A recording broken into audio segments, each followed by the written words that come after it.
first international edition of Global Citizen took place in Melbourne last week, bringing together royalty, world leaders and youth leaders to create change. Well, joining me live is the co-founder of Global Citizen and author Michael Sheldrick from Perth this morning. Thank you so much. I know it's nice and early for you, but thanks so much for joining us. How are you? I'm going well. Thanks for having me back, Jamie. Also being a new dad as well, so I hope you can get some sleep. A little bit. Okay, well, hopefully you can have a bit of a nap after this interview. But thanks so much, because it was a huge success for you. Talk us through it, because you had, as we said, royalty, world leaders, youth leaders. Yeah, so the summit had a particular focus on health, climate change and hunger, and we saw some incredible announcements. Global Citizen and the Micah Challenge announced the Safer World for All campaign. This is about restoring and rebuilding bipartisan support to increase Australian aid in the region, which is about securing a more peaceful, prosperous and safer Indo-Pacific region. And to that end, we had the Prime Minister of Timor-Leste, Prime Minister Gosmo, encourage and indeed actually challenge the Australian government to do more. You know, our aid levels are relatively low compared to other wealthier nations around the world. And we also saw a group of young Pacific climate advocates announce the Naili Declaration, which is about calling on countries in the Pacific to back a non-proliferation treaty for fossil fuels. And finally, we had an incredible announcement from Gavi, the Vaccine Alliance, to protect 86,000 women and girls against cervical cancer in Timor-Leste. Well, congratulations. Yes, a lot to unpack there from the summit, which I know you've had worldwide. Why is it so important, Michael, for Global Citizen to bring the summit back home here in Australia?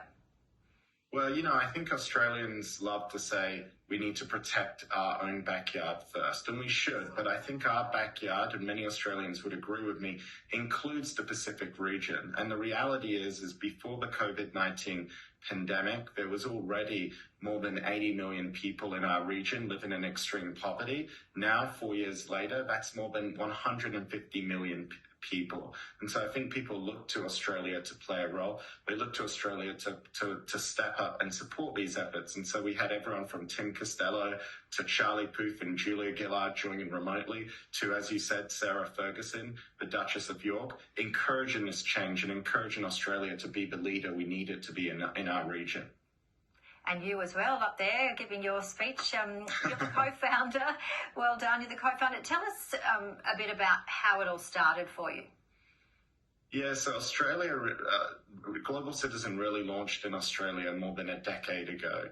We had been fundraising, raising money to build schools in countries like Papua New Guinea and Timor-Leste. But we realized if we're to end extreme poverty, this is $1 billion question, and so we need billion-dollar solutions. And as we've seen throughout history, whether it's the end of the slave trade or whether it's the end of apartheid, social movements are critical to change in policy. It's critical to getting the attention of governments. And so Global Citizen's unique approach, we call it pop and policy, bringing together popular culture in order to mainstream these issues and galvanize people to take action on the biggest issues of our time, like extreme poverty. And so we were thrilled last week at the Palais Theatre to have Crowded House and other incredible artists join us in this movement. Oh, sounds fantastic. And before we let you go, you are an author. You have a new book, which is going to be on sale soon, I believe, From Ideas to Impact. There it is. Tell us all about it.